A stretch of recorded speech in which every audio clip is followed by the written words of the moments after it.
Greetings and salutations, everyone. My name is Andrew Kirchhoff, and welcome to my YouTube channel. Today, I'm talking about my Week 2 Hidden Gems for the 2024 fantasy football season. Now, for those of you who aren't familiar with our Hidden Gems episode, I talk about players at a variety of different positions who, going into Week 2, specifically either have a very low start percentage or, based on their Week 1 performances, aren't being started because people don't just have as much confidence as I do within their overall potential for success going into this upcoming week. So, over the course of today's episode, I'm going to be talking about these players, sharing with you guys my thought process and opinions while presenting statistics as to why you should be starting them going into Week 2 so that we can capture a victory and continue on for the 2024 season. Now, before we get into today's content, I want to remind you guys, if you're looking for my thoughts on a specific player, there are timestamps down in the description. Also, at the end of today's video, I'll be doing a couple pick'em slips via Underdog Fantasy. So for those of you interested, you can either go down to the description and skip on over to that. Again, while you're down there, be sure to subscribe, click the like button. And if you're trying to follow on my potential plays going into this upcoming week, you can also check out the link down in the description. When you sign up using code Andrew via Underdog Fantasy,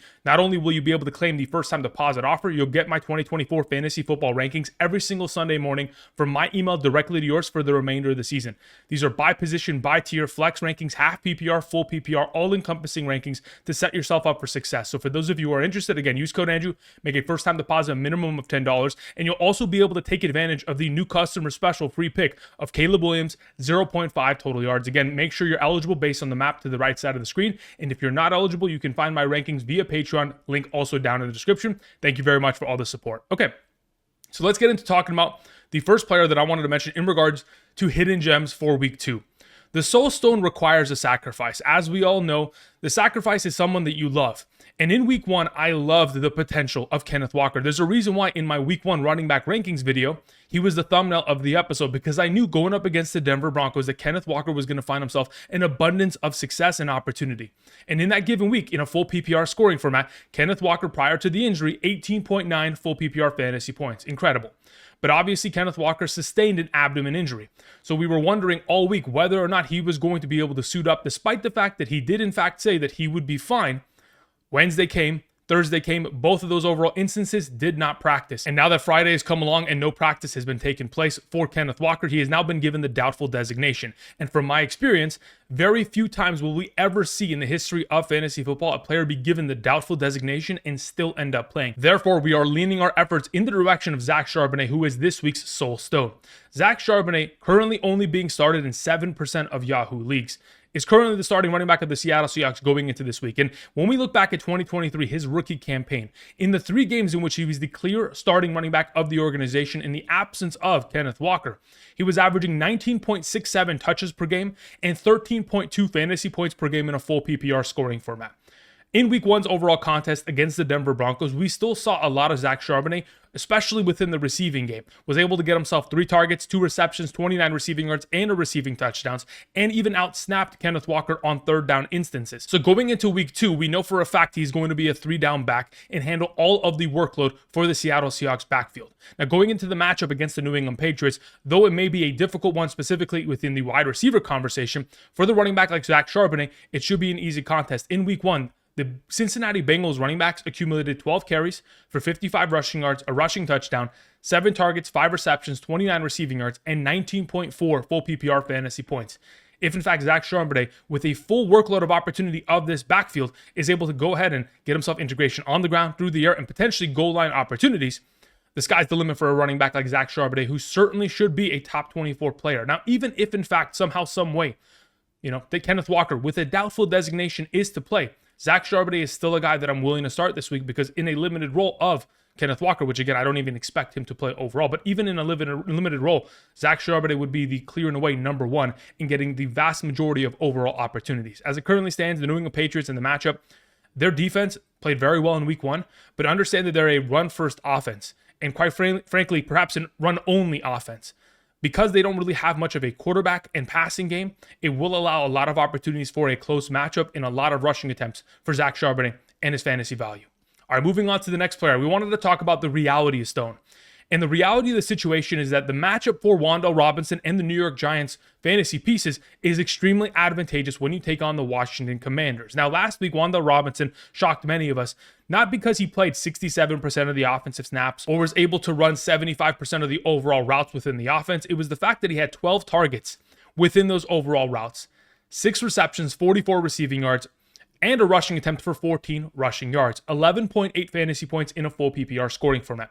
When you give a player of this caliber an abundance of opportunity, it doesn't matter really what your skill level is. It's a matter of opportunity leading to success in fantasy football. And the fact of the matter is, WAN'DALE Robinson, who is currently only being started in 5% of leagues. For those of you who play in a deeper league, he's a great option, especially in a full PPR scoring format. When you look at WAN'DALE Robinson, 2023 and thus far into 2024, in games in which he has gotten 5 or more touches, is averaging 13.36 fantasy points per game in a full PPR scoring format. There is a lot of potential for opportunity, especially considering the Washington Commanders secondary, like I mentioned every season, is terrible. Their secondary has been torched by everyone, whether it was last season allowing the most fantasy points per game to opposing wide receivers in terms of receiving statistics isolated, and once again being at the top of that conversation after week 1 this year.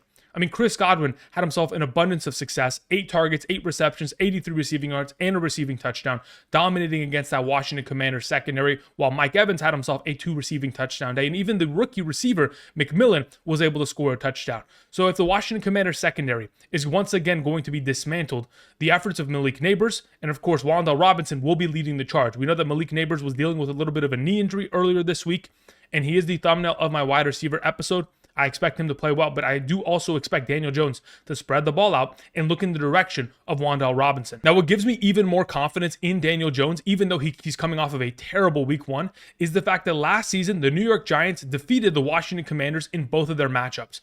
In those games, we had Tyrod Taylor and Tommy DeVito starting. In the Tyrod Taylor game, Tyrod Taylor had 279 passing yards, 2 passing touchdowns, 0 interceptions, and a 62% passing completion percentage. An incredible game.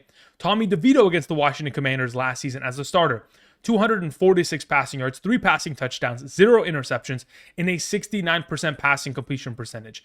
Anyone can find success against the secondary. Daniel Jones should be able to find himself a lot of success within this matchup, and his primary weapons, Neighbors and WAN'DALE Robinson, should certainly find a lot of success in their own right. Let's move on to the Power Stone. The Power Stone, typically, when I go ahead and go over my hidden gems, is typically a running back and typically a power back of sorts. But in this circumstance, when I was scouring the entire fantasy football landscape, with all the different multiverses, I found that J.K. Dobbins, whether it was on Yahoo, ESPN Fantasy, or even Sleeper, didn't have very high start percentages, especially going up against the Carolina Panthers coming off of an incredible week 1 performance. Just to put this into perspective, the Carolina Panthers, every single week for the remainder of the season, your starting running backs should be fired up against them. This is a blanket statement because it is not going to change. In fact, it may get worse for the Carolina Panthers going forward. In 2023, amongst all teams in the National Football League, the Carolina Panthers allowed the most fantasy points per game to opposing running backs via rushing statistics isolated. These statistics accumulated from rushing yardage and rushing touchdowns. Last season, per game averages allowing 25 rushing attempts for 109 rushing yards and 1.17 rushing touchdowns per game to opposing running backs. Thus far this season, they are once again at the top of that conversation. In week 1, allowing 30 rushing attempts for 132 yards, 2 rushing touchdowns to opposing running backs for 25.2 fantasy points. Again, a lot of potential volume in store for J.K. Dobbins and Gus Edwards this upcoming week. And I will not ignore the fact that Gus Edwards is going to have opportunity, and he could very easily be a sneaky play in this circumstance, but J.K. Dobbins is the preferred of the two, primarily because of the week 1 usage. But to continue on to harp on the idea that the Carolina Panthers run-stop defense is pretty much non-existent. Going into week 2, the Carolina Panthers also have to deal with the fact that Derek Brown, their best defensive lineman, is out for the remainder of the season. According to Pro Football Focus, in 2023, Derek Brown was top 10 in terms of run-stopping defense, in terms of defensive linemen, based on overall grades. So going into this upcoming week, J.K. Dobbins, who's coming off of a performance of 10 rushing attempts for 135 rushing yards, a rushing touchdown, 3 targets, 3 receptions, 4 receiving yards, and 22.9 fantasy points in a full PPR. All of his production nearly coming in the second half, had himself only 5 total yards in the first half and 34 in the second. So considering how terribly the Carolina Panthers played in week 1 and the fact that they cannot stop the run, this leads to the Los Angeles Chargers potentially starting 2-0 in the given season. Now, if we go ahead and look at the past performances of someone like J.K. Dobbins, the Power Stone Purple reminds me of his days within the Baltimore Ravens organization and backfield as their lead back. Now, if we go back to 2022, weeks 14 through the playoffs, 15 touches per game, 13.5 fantasy points per game. And that was with Greg Roman as his offensive coordinator, who is currently the offensive coordinator of the Los Angeles Chargers. Then you even go back to last season, 2023 week 1, prior to his Achilles injury, he had 11.7 fantasy points at halftime. There is so much potential that if J.K. Dobbins can stay healthy, within an incredible matchup for him to take over. Within a run-first offense that quite literally had more rushing attempts than passing attempts in week 1, Dobbins playing 11 of the 13 overall third down snaps. We know that Justin Herbert likes to check it down to his running backs. Austin Eckler, of course, over the course of the last couple seasons has been a byproduct of that. And of course, even with the overall targets that J.K. Dobbins received in week 1, 2 of the 3 overall targets were on second down. So the fact that he's getting opportunities not only on third down, but is also being trusted as a pass blocker on third down instances makes me believe that he's going to be in this offense and integrated at an even higher level as we progress. All right, let's move on to the Space Stone. I want to talk about players that now still don't have a high enough start percentage in my mind, but are also being looked down upon based on their week 1 overall contributions. But the Space Stone typically revolves around a player who I believe is going to the moon and going to space because of how much of a jump that they're going to make in their week 2 overall production. And that is Tank Dell, wide receiver of the Houston Texans. Now, based on his overall contributions in week 1, having played 64% of the offensive snaps, even though he played less than Nico Collins and Stephon Diggs, the fact of the matter is, those are the kind of numbers that we want to see. We want to see him play 60+% of the offensive snaps. And the reason why I bring this up is because in his rookie season, 2023, when Dell played 60% of the offensive snaps or more, he was averaging 8.38 targets per game and 16.23 fantasy points per game. In games in which he was given 7 or more targets in his rookie year, averaging 20.3 fantasy points per game, was able to get himself 7 or more targets in 6 of the 10 games that he was healthy in his rookie season. So when you take into account he's playing a valuable amount of overall snaps, not only that, had more routes ran than Nico Collins within the offense, and was given an appropriate amount of opportunity, 7 targets and 1 rushing attempt, that is enough in my mind to continue to build upon a base of potential that Tank Dell can absolutely take advantage of going forward. In week 1, of course, only 7 targets, 3 receptions, and 40 receiving yards, 2 rushing attempts for 19 rushing yards, and 8.9 fantasy points in a full PPR. But again, we're trending in the right direction. The reason why I believe the trend is positive is because in those 7 targets, he had 105 total air yards. Amongst all players in week 1, ranked 14th. Again, that is an abundance of potential opportunity in which he can make plays against number 2 cornerbacks on the outside while Nico Collins is pulling primary number 1 coverage. And especially going into this week, Jalen Johnson is most likely going to be covering Nico Collins. Tyreek Stevenson is no slouch. Kyler Gordon, this secondary for the Bears, they've got a lot of talent. But I think Tyreek Stevenson against Tank Dell, there could be an advantage in the form of Tank Dell finding himself an abundance of success deep down the field, especially 20+ yards down the field. That's where I'm expecting him to find his unlocked potential of value and be a deep threat within this offense. That's what I'm expecting, and hopefully the Space Stone of Tank Dell is able to launch, go to the moon, so that for many of us, he's continuing to deliver on a weekly fantasy basis. All right. The next player I wanted to mention is Amari Cooper, wide receiver of the Cleveland Browns. Like I mentioned earlier, I also want to talk about players who, based on their overall week 1 performances, aren't given really, much love. But going into this week, there are a lot of variables that have changed, and it's a matter of time for Amari Cooper to really have himself a huge performance, even though he's coming off of a week in which it was 9 targets and only 2 receptions for no yards and no touchdown. Going into this week, with all of the injuries that are revolving the Jacksonville Jaguars secondary, not only is their number 1 cornerback Tyson Campbell out, but Darnell Savage, one of their starting safeties, is also out. And then you take into account that, David Njoku, the primary tight end for this team, is also going to be missing. There is a lot of potential, especially considering when you take into account last week, the Jacksonville Jaguars could not stop the Miami Dolphins passing attack in that second half. Both Tyreek Hill and Jaylen Waddle were able to eclipse 100+ receiving yards within that game. And I believe that Amari Cooper, based on his overall opportunities in week 1, considering he had the most air yards amongst all players in week 1, 170 total, there is an expectation that Deshaun Watson will continue to look in his direction and give him the opportunity he requires to be fantasy relevant within the matchup. When we look back at 2023, in the games in which, of course, Deshaun Watson was healthy and played with Amari Cooper weeks 1, 2, 3, 10, and 11. In those games, Amari Cooper was averaging 8.4 targets, 5.4 receptions, 75 receiving yards, 0.2 touchdowns, and 14.1 fantasy points per game. On top of the fact that in every single one of those games, he had 7 targets minimum. So if he's going to be given the opportunity he requires in the absence of David Njoku and the advantage of injuries that have taken place in the secondary of the Jacksonville Jaguars, my expectation is that it's a matter of time for Amari Cooper as the time stone of this week to have himself a huge performance and obviously show that, even if Deshaun Watson is not going to be the greatest quarterback on a weekly basis, he is still going to have value. I mean, again, Amari Cooper in a half PPR the last 2 seasons has been a top 20 wide receiver in both instances and will hopefully continue to do the same in 2024. Okay, I want to move on and let's talk about the Mind Stone, because cursed with knowledge, the Mind Stone grants me an ability to potentially look across the entire fantasy football landscape and specifically look at Underdog Fantasy and find that on my phone, there is an opportunity for you to go ahead and make pick'ems plays that typically aren't available to everyone. So this is something that I found quite literally last night, and I want to go ahead and introduce it to you guys in regards to this week's Mind Stone. So when I was going ahead and looking through pick'ems plays that I wanted to go ahead and share with you guys for this upcoming week, I went and on my phone via the Underdog Fantasy app, was scrolling through and I was like, all right, let's look at what Alvin Kamara's numbers look like this week. And then all of a sudden I see a little asterisk next to the reception total, in which I was able to open it up and in fact change the number overall and either, potentially buy a point or even lose a point in these certain circumstances. So I went ahead and I adjusted some of these numbers in order to really help my upcoming pick'em slip for this upcoming week. Like I've mentioned, specifically last week, I put down a lot of money on a pick'em slip. It was a $1,000 entry, and even without Christian McCaffrey playing, still was able to win $1,020. But if Christian McCaffrey had played, would have scored a touchdown and would have made the play even better. Now, I presented this overall graphic to you guys, about this time last week in the quarterback video and of course the live streams, but it went ahead and it hit. For those of you who followed, fantastic. Tyrod Taylor saved us in the final, drive of that Jets game, to say the very least. But nonetheless, we continue on, and I've gone ahead and I've curated a potential pick'em slip that, yes, is once again a very high valued one, $1,000 entry going into this upcoming week in regards to these three specific plays. Now, again, I went ahead and curated them on the app. So if in fact you can download the app, head on over to Underdog Fantasy. Like I've mentioned before, if you want to tail these potential picks, you can. Now, obviously, $1,000 entry is crazy. I'm a crazy one. Do not follow in this circumstance. Please pick them responsibly.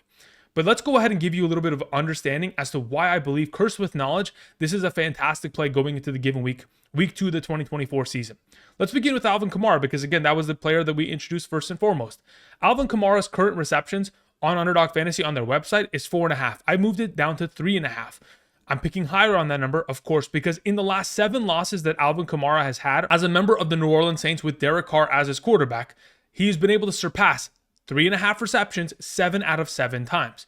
Additionally, this upcoming week, taking on the Dallas Cowboys, they are 6-point underdogs. So the expectation is that in Dallas, they're going to lose, and Alvin Kamara will see an abundance of opportunity within the receiving game. Therefore, we are taking higher on that. And even in the games, including 2023 and 2024 with Derek Carr, in which they've won, has been able to surpass this number 4 out of 7 times. So there's a possibility that even if he wins, he's going to be in a fantastic spot. But again, 100% success rate in losses in terms of getting 4 or more receptions. We'll take Alvin Kamara there. Then we move on to the idea of Davante Adams. Davante Adams, like I mentioned in my wide receiver video earlier this week, I'm expecting a huge bounce back performance because of the lack of opportunity and the lack of overall production. Now, I mentioned it, and I'll once again reiterate, this is going to be a negative game script. As it currently stands, the number's fluctuating. It's either, depending on what platform you look at, an 8 or 9 point underdog for the Las Vegas Raiders. So if in fact they're going to be expected to lose by a very high volume of points, we're going to be in a situation in which the Las Vegas Raiders, Gardner Minshew, is going to be throwing for this entire contest. And even if it's not Gardner Minshew, it'll be Aiden O'Connell. Regardless of that fact, last season, in the Antonio Pierce era of the Las Vegas Raiders, whenever Davante Adams has had a game in which he was given 7 or fewer targets, which was last season, week 9, 12, and 16, the following weeks consisted of 13, 10, and 21 targets. Expect to see a lot of workload in the direction of Davante Adams in a negative game script because Antonio Pierce wants that. He has mentioned in the past with his overall press conferences that he wants to get his RB1, potentially 20 touches per game, and he wants to get his wide receiver one as much opportunities as possible, and that is in the form of Davante Adams, who should be able to ball out and significantly destroy the number of 4.5. Currently, it's 5.5, moved it down to 4.5. He was able to surpass that in 12 of his 17 games last season, was able to surpass it week 1 of this season. Again, only 6 targets, but still got himself 5 receptions. But outside of the Josh McDaniels era, he's been able to complete this 80% of the time, 8 of the last 10 games. I'm expecting a lot of success from Davante Adams. The final stat that I forgot to mention in regards to Davante Adams, wins versus losses, very similar to, Alvin Kamara, in which I mentioned just moments ago. In games in which, of course, Davante Adams has won in 2023, was averaging 4.5 receptions per game. Okay, 36 receptions in 8 games. In games in which they lost, the 9 losses that they participated in, 67 receptions, 7.4 receptions per game. Again, we're expecting the Raiders to lose, and we're expecting a lot of receptions for Davante Adams. Then we move on to Trey McBride, the final player I wanted to mention. In the last 9 games he has played with Kyler Murray, 8 of those 9 games have consisted of him surpassing 4.5 total receptions.